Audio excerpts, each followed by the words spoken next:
بسم اللہ الرحمن الرحیم رب اشرح لی صدری ویسر لی امری واحلل عقدۃ من لسانی یفقهوا قولی رب ادخلنی مدخل صدق واخرجنی مخرج صدق واجعلنی من لدنک سلطانا نصیرا۔ جیسے کہ آپ کے علم میں ہے، ہم نے ماہ رمضان میں ایک سلسلہ دروس شروع کیا ہے جس کی آج 22واں حصہ ہے، اور خدا تعالیٰ کی بارگاہ میں دعا ہے کہ خدایا ہمیں قرآن آیات پر عمل کرنے کی توفیق عطا فرما اور قرآن کو اپنی زندگی میں لاگو کرنے کی توفیق عطا فرما۔ آج کے ہمارے اس پروگرام کے بانی ہیں ریاض بسال صاحب اور چودھری زیغم حاجی چودھری صاحب کے چودھری ارشد صاحب کے فرزند ہیں۔ خدا تعالیٰ ان دونوں کی توفیقات میں اضافہ فرمائے، رزق میں وسعت عطا فرمائے، اولاد کو نیک اور صالح بنائے، مرحومین کی مغفرت فرمائے۔ ہم درس کا آغاز کرتے ہیں۔ ہم وہ اس آیت پر پہنچے تھے، کچھ اس کا حصہ باقی رہ گیا تھا۔ یا ایھا الذین آمنوا اجتنبوا کثیرا من الظن ان بعض الظن اثم ولا تجسسوا ولا یغتب بعضکم بعضا ایحب احدکم ان یأکل لحم اخیہ میتۃ فکرہتموہ واتقوا اللہ ان اللہ تواب الرحیم۔ ہم نے جستجو کی بات کی تھی، تو اب بات آتی ہے غیبت پر۔ پیغمبر گرامی ارشاد فرماتے ہیں، من اغتاب مسلما او مسلمہ لم یقبل اللہ صلاتہ ولا صیامہ 40 یوما ولیلۃ الا ان یغفر لہ صاحبہ، کہ جو آدمی کسی کی غیبت کرے، کسی کی پیٹھ پیچھے بات کرے، کسی کے عیب کو لوگوں کے سامنے بیان کرے، تو اس کی 40 دن اور 40 رات نماز اور روزہ قبول نہیں ہوگا، یہاں تک کہ جس کی غیبت ہوئی ہے وہ اس کو معاف کر دے۔ اور غیبت ضروری نہیں الفاظ میں ہو، آپ کسی کی پیٹھ پیچھے کوئی ایسا اشارہ کرتے ہیں یا کنائے میں ایسی بات کرتے ہیں کہ مخاطب سمجھ جاتا ہے کہ کس کے خلاف بات کی جا رہی ہے، یا بعض وقت اپنی اس طرح تعریف کرتے ہیں جس میں چوٹ اور کنایا پایا جاتا ہے، تو یہ غیبت شمار ہوگی۔ مثلا اور غیبت کا معیار یہ ہے کہ ایسی بات کسی کی پیٹھ پیچھے کی جائے کہ اگر وہ اس کے سامنے بتائی جائے تو وہ اس کو محسوس کرے۔ اور پھر یہ ہے کہ غیبت کرنا بھی گناہ ہے، غیبت سننا بھی گناہ ہے۔ آپ کے سامنے کسی کی غیبت کی جا رہی ہے، آپ وہاں سے اٹھ کر جا سکتے ہیں، وہاں سے کنارہ کشی اختیار کر سکتے ہیں، وہاں سے جدا ہو سکتے ہیں، اور اٹھ کر نہیں جاتے تو یہ آپ کا گناہ بھی اتنی ہے جتنا غیبت کرنے والے کے لیے۔ کہتے ہیں قیامت کے دن کچھ لوگ بڑے فخر کرتے ہوئے حساب و کتاب کی منزل کی طرف آگے بڑھیں گے۔ جب حساب کا معاملہ آئے گا تو ان کی نیکیاں بالکل خالی ہوں گی، نیکیوں کا کھانا بالکل خالی ہوگا، پریشان ہو جائیں گے۔ خدایا ہم نے اتنی نیکیاں کی، اتنی نمازیں پڑھی، روزے رکھے، خدا کے راستے میں انفاق کیا، مومنوں کی مدد کی، انسانیت کی اصلاح کے لیے کام کیے، لیکن ہمارے نامہ اعمال میں کچھ بھی نہیں ہے، تو ارشاد ہوگا کہ آپ کی نیکیاں ان افراد کو دے دی گئی ہیں جن کی آپ غیبت کرتے رہے۔ اس آیت سے کچھ نکات نکلتے ہیں۔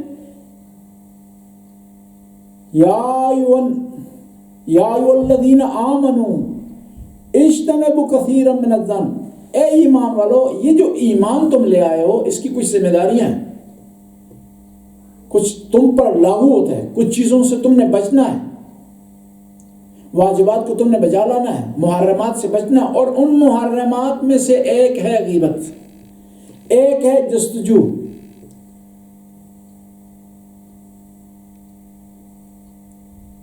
اور اگر تم ایسا کرو گے تو یہ ایمان کے منافی ہے.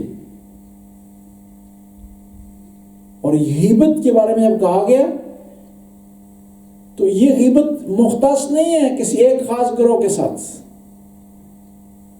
بعض اوقات لوگ کہتے ہیں کہ بھائی سنیوں کی غیبت جائز ہے، عیسائیوں کی غیبت جائز ہے، غیر مسلموں کی غیبت جائز ہے، غیر شیعہ کی غیبت، کسی کی غیبت جائز نہیں ہے. کیوں؟ غیبت میں جو معیار ہے وہ آبرو ریزی ہے.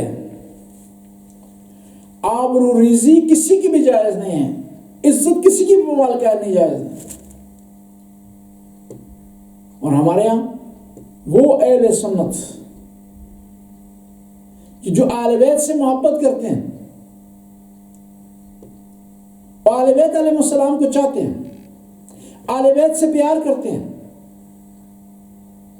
وہ قابل احترام.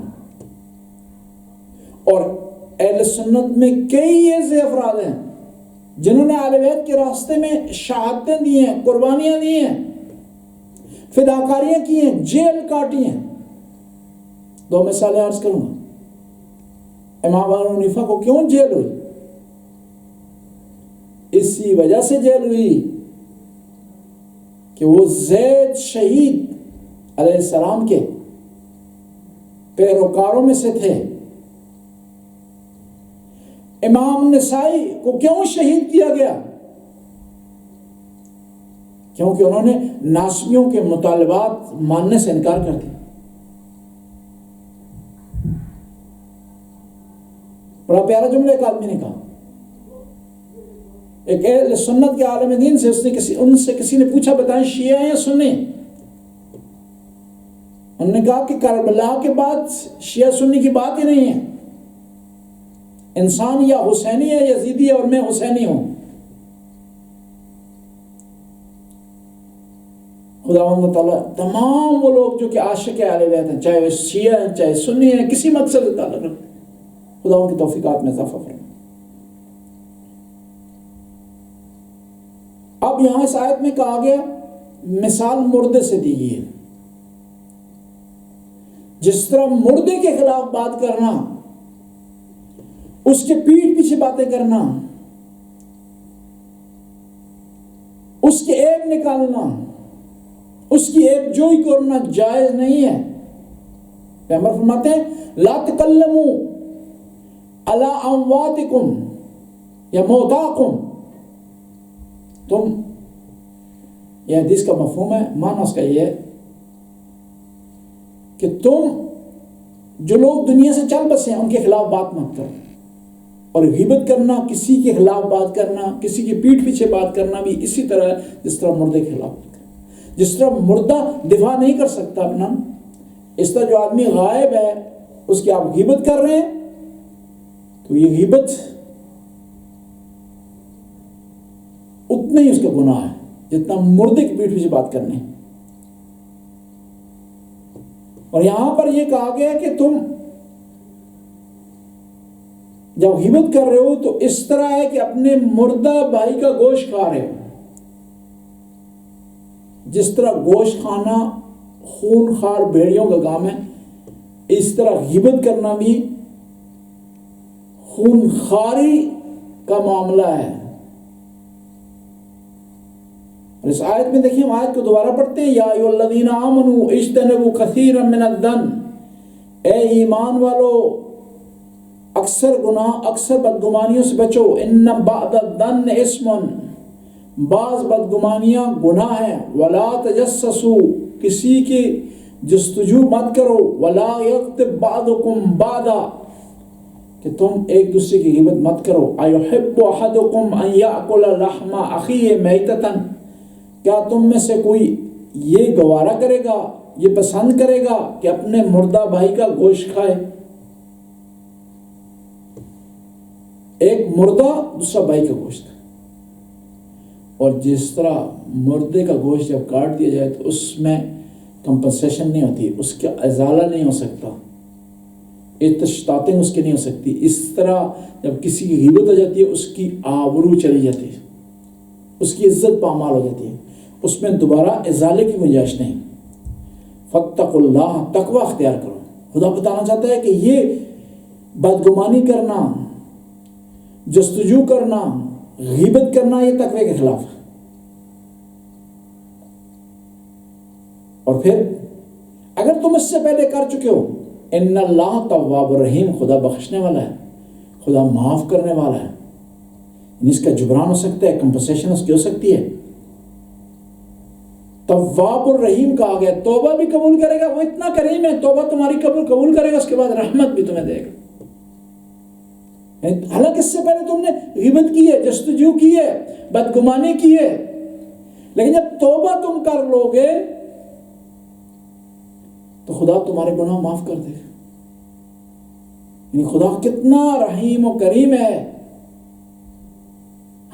ہماری شان میں کوئی گستاخی کرے، غلطی کرے، نافرمانی کرے تو ہم اس سے کیا کرتے ہیں؟ انتقام لے کر چھوڑتے ہیں، لیکن خدا کی بارگاہ میں معافی مانگ لی جائے تو خدا اللہ تعالیٰ نہ فقط توبہ قبول کرتا ہے، نہ فقط گناہوں کو بخش دیتا ہے، نہ فقط معاف کر دیتا ہے، بلکہ رحمت نازل کرتا ہے۔ اس سے بڑا رحیم اور کریم کوئی نہیں ہو سکتا۔ پیغمبر کی بارگاہ میں ایک بدو آیا، دیہات کا رہنے والا، گھبرایا ہوا تھا، رنگ اس کا فک ہوا تھا۔ پیغمبر اصحاب کے درمیان تشریف فرما تھے، گھبرایا ہوا، سوال کیا اس نے، قیامت کے دن فیصلہ کرنے والا کون ہے؟ پیغمبر نے ارشاد فرمایا کہ مالک یوم الدین، فیصلہ کرنے والا الرحمن الرحیم ہے۔ تو اس کے چہرے پر سکون آ گیا، آرامش کے آثار نمودار ہو گئے، اور سکون کے ساتھ پلٹنے لگا۔ اس کی پریشانی آسانی میں تبدیل ہو گئی، اس کا اضطراب ختم ہو گیا، اور آرامش اس کے چہرے پر نمایاں ہوئی۔ آرامش نمایاں ہونی تھی کہ وہ پلٹا۔ اصحاب نے سوال کیا، یا رسول اللہ یہ کون تھا، کیوں آیا؟ اضطراب اس کے چہرے پر نمایاں تھا، پریشانی آیات تھی اس کے چہرے پر، اور اب سکون سے پلٹ رہا ہے۔ کیوں نہ سکون سے پلٹتا؟ صادق اور امین کی زبان سے اس نے سن لیا کہ فیصلہ کرنے والا کون ہے۔ پیغمبر نے ارشاد فرمایا کہ اسے بلاؤ، خود اس سے پوچھتے ہیں۔